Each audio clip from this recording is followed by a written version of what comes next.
ашық адам көп нәрсе айтпайды негізі. Психологияда да сондай. Мен негізі көп нәрсе айтпаймын мен. Сосын мен көп мынандай жылап сықтап, менде бүйтіп жатыр, сөйтіп жатыр дегенді өзім жан дүнием ұнатпайды. Маған ол ауыр тиетін сияқты сондай.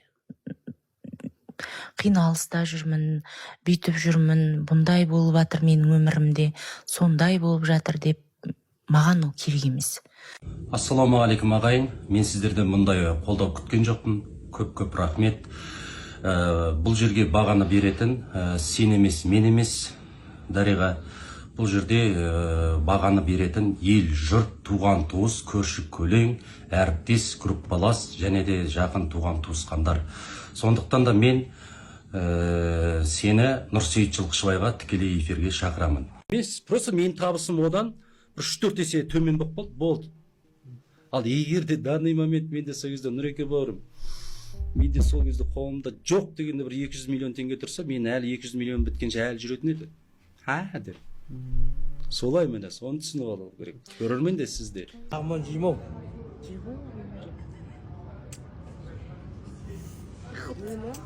Примерно. Лағманнан басқа тамақ жемейді, бермешел. Лағман. Сомян ба? Беш бармақты қадірлеп берсең де, бермешел. Сонда сағынасың, я? Өте қатты қадірлеп беш бармақ пісіреді ғой. Жемей. Дариға Бадыхманның бывший күйеуі интервью беріпті. Зачем так позориться? Шығып, ойбай, маған ақша бермеді деп. Қалай екен?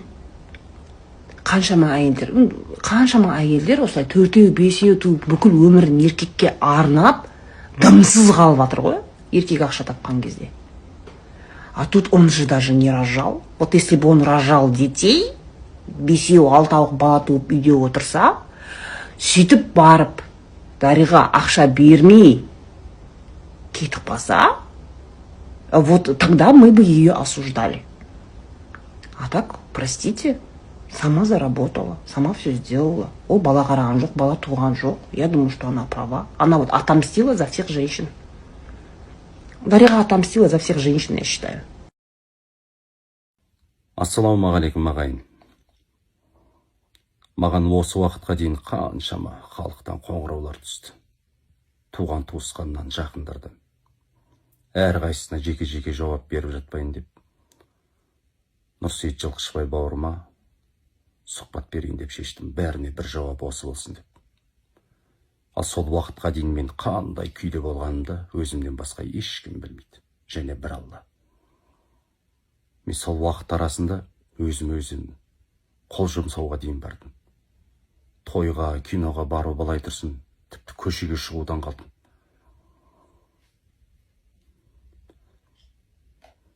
Мен үйтіп әр адамға мазақ болғанымша сотталып кеткенім артық. Мен өзімнің ақиқатымды айтамын. Қандай шағым түсірсін менің үстінен, қандай арыз берсін, мен өзімдікін айтамын. Тіпті керек десеңіздер, детектор алжи деуші ме еді, соған да отыруға дайынмын. Оралхан Бөкей атамыз қалай тауып айтқан деймін да. Өспес елдің айтары өсек, ермегі төсек болады деп. Біреудің байының интервьюін көріп ап, қатындықы дұрыс сауап қойған, еркектікі бұл жерде дұрыс емес деп. Біреудің өмірін талқылағаннан басқа не бітіріп атсыздар? Уақыт деген қылыш дейді, сен кеспесең сені кеседі. 2 айдан кейін 1 жыл бітеді, 2025. Қайта келмейтін 1 жыл бітеді. 1 сағат өзіңізге уақыт бөліп 1 жылда не бітірдіңіз, бір есеп беріп қойыңызшы. Өсектен төсектен басқасын.